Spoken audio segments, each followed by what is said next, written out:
وأكمل السلام على سيد المرسلين وعلى آله الطيبين الطاهرين وأصحابه الأكرمين. أما بعد فأعوذ بالله من الشيطان الرجيم.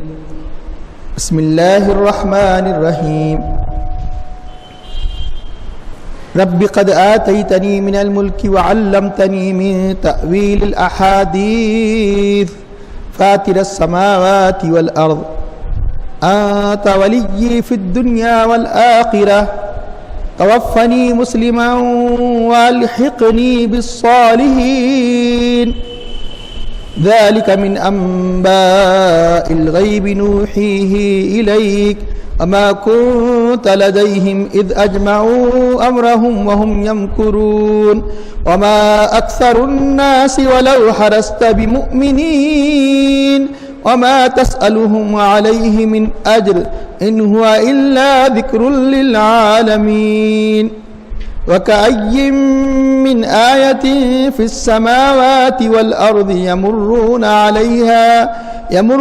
عليها وهم عنها معرضون وما يؤمن أكثرهم بالله إلا وهم مشركون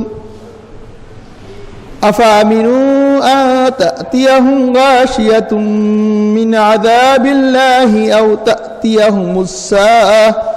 تأتيهم الساعة بغتة وهم لا يشعرون. صدق الله العظيم.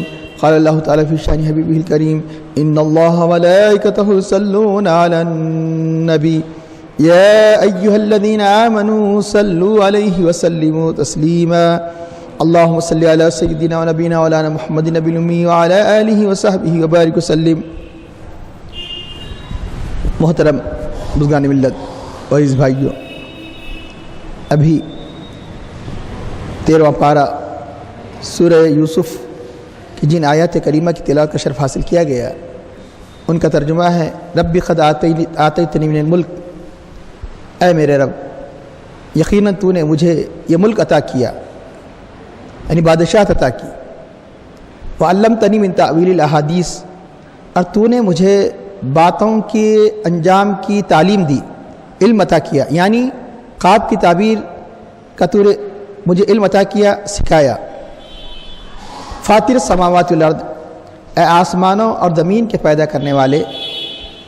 انت ولی فی الدنیا والآخرہ، تو میرا کارساز ہے دنیا اور آخرت میں. توفنی مسلما والحقنی بالصالحین، تو مجھے اسلام کی حالت میں وفات عطا فرما، یعنی موت عطا کر. اس حالت میں مجھے موت دے کہ جب میں تیری تابعداری مصروف ہوں. والحقنی بالصالحین، اور مجھے نیکوکاروں کے ساتھ کر دے. ذالک من انباء الغیب، یہ حضرت یوسف علیہ السلام کی یہاں دعا ختم ہوئی. اب اللہ تعالیٰ یہاں سارا واقعہ ختم ہو جاتا ہے.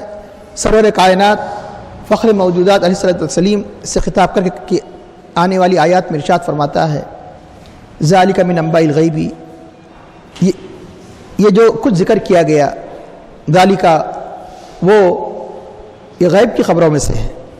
جتنی باتیں بتائی گئی نوحیہ الیک، ہم اس کی یعنی ان غیب کی خبروں کی آپ کی طرف وحی کرتے ہیں. اما کنت لدیہم، آپ ان کے پاس نہیں تھے، یعنی حضرت یوسف علیہ السلام کے بھائی جب جو کچھ کر رہے تھے آپ ان کے پاس نہیں تھے. اذ اجمعوا امرہم، جب کہ انہوں نے اپنا کام پکا کر لیا تھا، جب کہ وہ مکر سے کام لے رہے تھے، جب کہ وہ دھوکہ دہی سے کام لے رہے تھے. پھر بھی اس کے باوجود یعنی ہم نے تمہیں اس کے باخبر کیا، غیب کی خبروں پر مطلع کیا. وما اکثر الناس ولو حرصت بمؤمنین، اور لوگوں میں سے اکثر اگرچہ کہ آپ کی خواہش ہے، آپ کی شدید حرص ہے، ایمان لانے والے نہیں، یعنی اہل مکہ اس سے مراد. وما اکثر الناس ولو حرصت بمؤمنین وما تسألهم علیہ من اجر، اور آپ ان سے کوئی اس تبلیغ پر کوئی اجر بھی نہیں مانگتے. ان هو الا ذکر للعالمین، نہیں ہے یہ قرآن مگر تمام عالمین کے لیے، جہانوں کے لیے نصیحت. وَكَأَيٍّ مِّنْ آیَةٍ فِي السَّمَاوَاتِ وَالْأَرْضِ، کتنی ہی آیتیں ہیں، کتنی ہی نشانیاں آسمان اور زمین میں ہیں. یمرون علیہا، جن سے گزرتے ہیں، یہ مشرکین گزرتے ہیں. وَهُمْ عَنْهَا مُعْرِضُونَ، اور وہ اس سے اعراض کرتے ہیں. منہ موڑتے ہیں ان نشانی کو دیکھ کر بھی. وما یؤمن اکثرهم باللہ الا وهم مشرکون، ان میں کہ اکثر اللہ پر ایمان نہیں لاتے مگر شرک کرتے ہیں، شرک کی حالت میں. افامنوا ان تأتیہم غاشیۃ من عذاب اللہ، کیا وہ لوگ اس بات سے امن میں ہو گئے، بے خوف ہو گئے کہ اللہ کا عذاب انہیں گھیر لے. او تأتیہم الساعۃ بغتۃ، یا ان کے پاس اچانک قیامت آئے.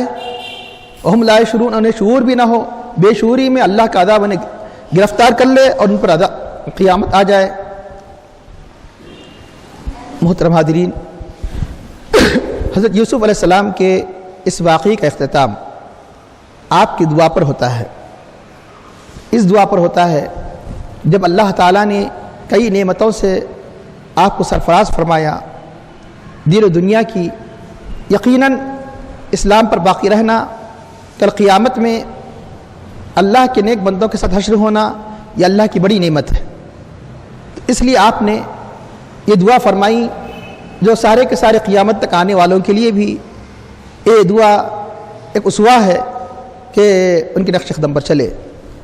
لیکن اس دعا سے پہلے کیونکہ واقعہ ختم ہوتا ہے، بہت سے مفسرین نے چند باتیں حضرت یعقوب علیہ السلام کے انتقال سے متعلق، یوسف علیہ السلام کی جو زندگی، جو عمر سے متعلق انہوں نے یہاں روشنی ڈالی ہے. اس لیے اختصار کے ساتھ وہ عرض کرنے کی سعادت حاصل کرتا ہوں کہ یہ دعا کب کی، کس موقع پر کی. آپ نے بتایا گیا حضرت یعقوب علیہ السلام کی جب آپ کے والد ماجد جو اللہ کے نبی ہے کہ انتقال کا وقت آیا تو آپ نے وصیت فرمائی. کس بات کی وصیت فرمائی؟ اس بات کی وصیت فرمائی کہ جب میرا انتقال ہو جائے تو مجھے میرے والدین، میرے آباء اجداد کے پہلو میں، ان کے مقبرے میں ان کے پاس دفن کرنا. وہ کہاں تھے؟ فلسطین میں. فلسطین میں رہا کرتے تھے، بیت المقدس وغیرہ سے فلسطین میں، جس پر انہوں نے قبضہ کر لیا یہودیوں نے. تو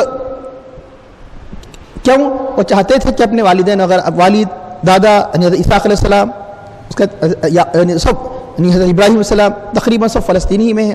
حضرت ابراہیم علیہ السلام کے نام ہی سے وہ گاؤں کا نام مشہور ہے الخلیل. ممکن ہے الخلیل اسی کا نام ہے جو فلسطین میں، جہاں یہ ابراہیم علیہ السلام کا روضہ پاک ہے. تو حضرت یوسف علیہ السلام نے اپنے والد ماجد کی اس خواہش کے مطابق، اس وصیت کے مطابق آپ ملک مصر سے فلسطین لے جا کر ان کی تدفین فرماتے ہیں.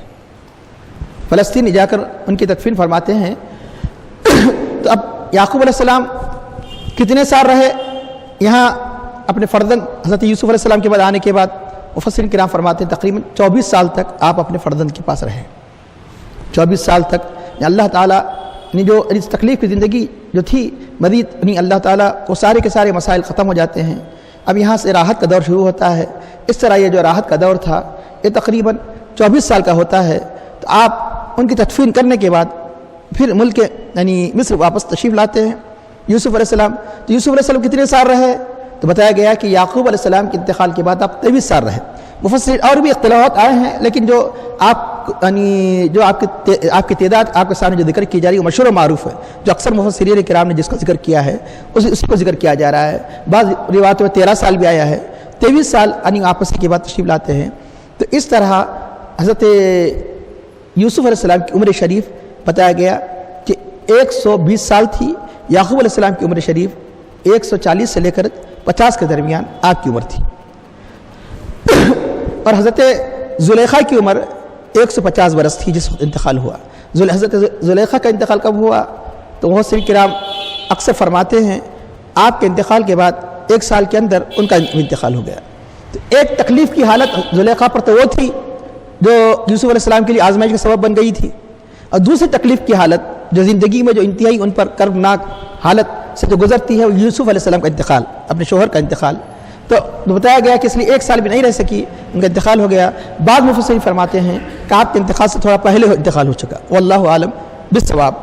اس سے پہلے بھی آپ کو بتایا جا چکا یوسف علیہ السلام کے جملہ 3 فرزند تھے، افرائیم، منشا اور ایک لڑکی جن کا نام رحمت.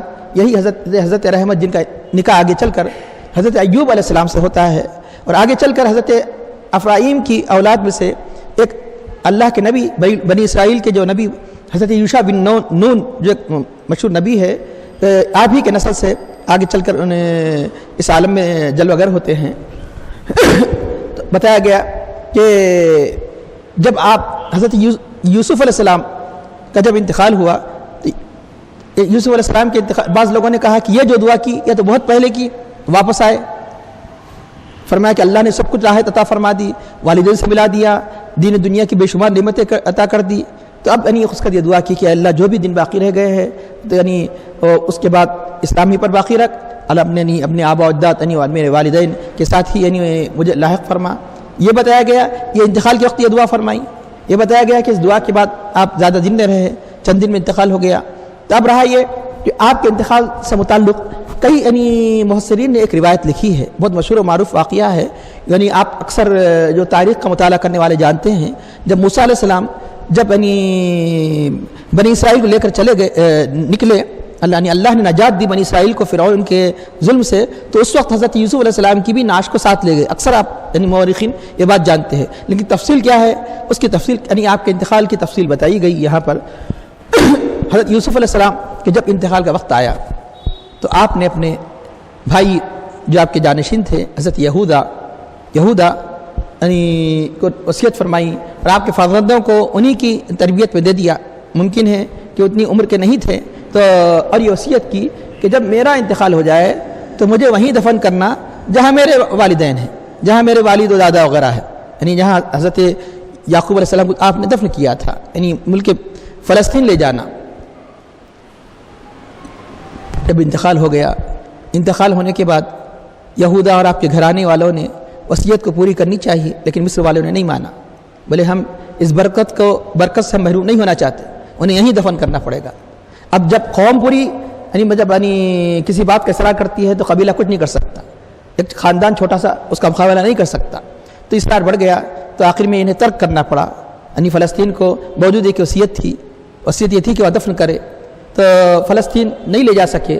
اب اس کے بعد دیکھیے مسئلہ کہ اللہ کے انبیاء کی کیسی شان ہوتی ہے، ہر قبیلے والا کہتا کہ ہر محلہ والا کہتا کہ ہمارے محلے میں تدفین ہو۔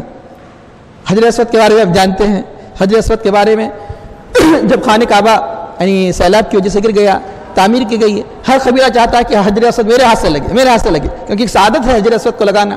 تو سرور کائنات صلی اللہ علیہ وسلم نے کتنا پیارا فیصلہ فرمایا کہ آپ نے کیا کہ انہوں نے خود کہا کہ کل صبح فجر کے وقت جو سب سے پہلا شخص اس میں داخل ہوگا وہی ہمارا فیصلہ کرے گا، تو سب سے پہلے آنے والے سرور کائنات صلی اللہ علیہ وسلم تھے۔ انہوں نے فیصلہ یہ کیا کہ دیکھو کہ یعنی جو میں بتاؤں سنو، اور پورے یعنی حجر اسود کے کپڑے میں رکھا، اور سارے قبیلے والوں کو کہہ دیا کہ ہر ایک قبیلے کا سردار یعنی اس قبیلے کے یعنی اس کپڑے کے کونوں کو پکڑ لے، اور اس کے بعد اٹھاؤ۔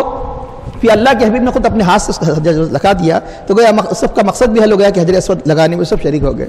تو اب یعنی اب یہاں تو مسئلہ مشکل ہے، یہاں کیسے فیصلہ کرے کہ ہر یعنی محلہ والا چاہتا ہے کہ حضرت یوسف علیہ السلام ہمارے پاس ان کی تدفین ہو۔ تو پتہ چلا کہ اللہ والوں کی یعنی انتقال کے بعد بھی ہم اس زمانے ہی سے یعنی مطلب یہ عقیدہ چلا آ رہا ہے کہ وہ اللہ کی رحمتیں برستی ہے، اس لیے تو جا رہے ہیں۔ ایسا نہیں کہ نعوذ باللہ انبیاء جیسے بات گمراہ یعنی مطلب ایمان کا دعویٰ کر کے بھی ایسی یعنی انہوں نے بدتمیزیاں کی، گستاخیاں کی کہ جسے زبان پہ لانا بھی گوارا نہیں ہوتا کہ مر کے بٹے مل گئے۔ ایک ایسے ایمان والے ہیں جو انبیاء کے بارے میں کہتے ہیں، افسوس ہے۔ تو چنانچہ یہاں تو یہ معاملہ ہے کہ دیکھیے کہ جو یعنی ان پر سچے ایمان والے ہوتے ہیں تو وہ چاہتے ہیں کہ ہم نبی کے قریب رہے، کہ نبی اس دنیا سے پردہ فرمانے کے بعد بھی قریب رہے، لیکن آخری میں فیصلہ یہ ہوتا ہے کہ اب یہ تو ممکن نہیں ہے ہر ایک کی یعنی خواہش کو پوری کرے کہ دریائے نیل سے سبھی سیراب ہوتے ہیں۔ جیسا اب تو حیدرآباد کی آبادی بہت بڑھ گئی ہے، اس لیے عثمان ساگر کافی نہیں ہو رہا ہے، ورنہ ایک زمانے میں عثمان ساگر کا پانی یعنی سارے حیدرآباد والوں کافی ہو جاتا تھا۔ تو جیسے عثمان ساگر کا بنی مطلب ہے کہ عموماً مشہور مسل تھی کہ یعنی عثمان ساگر کا پانی پینے کی مسل مشہور ہو گئی، کیوں سارے حیدرآباد والے اس سے مستفید ہوتے ہیں۔ اب بعد میں چل کے بہت سے ڈیم بن گئے، تو اب نیل دریا ایسا نیل ہے جو سارے مصر کو سیراب کرتا ہے، بلکہ مصر کی پیداوار کا آج بھی بڑا حصہ اس زمانے میں تو تھا ہی ہے کہ اس مصر پر ہے، یعنی مطلب یہ کہ